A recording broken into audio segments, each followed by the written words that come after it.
I wasn't ready for this, for fatherhood, for the responsibility, the sacrifice, the love.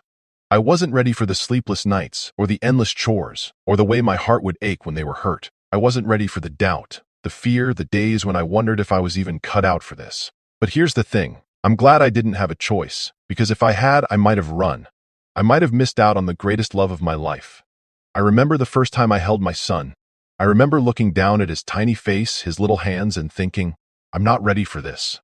And I wasn't, not even close. But then he looked up at me with these big, trusting eyes, and I realized I didn't have to be ready. I just had to be there. I just had to love him. I just had to try.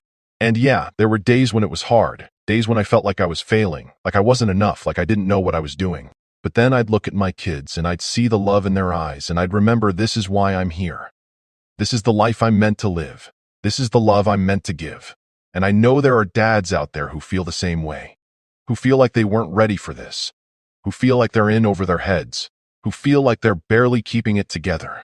But let me tell you something. You don't have to be ready. You just have to be willing. Willing to love, willing to try, willing to show up for your kids, even when it's hard, even when it hurts, even when you don't think you have anything left to give. Because the truth is, fatherhood isn't about being ready. It's about being there and the love you're giving your kids.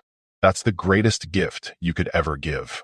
And if this resonates with you, if you've ever felt like you weren't ready for this, but you're glad you didn't have a choice, please like, share, and subscribe. Let's build a community where dads know they're not alone, where we can support each other, lift each other up, and remind each other that we're all in this together, even when we weren't ready for it.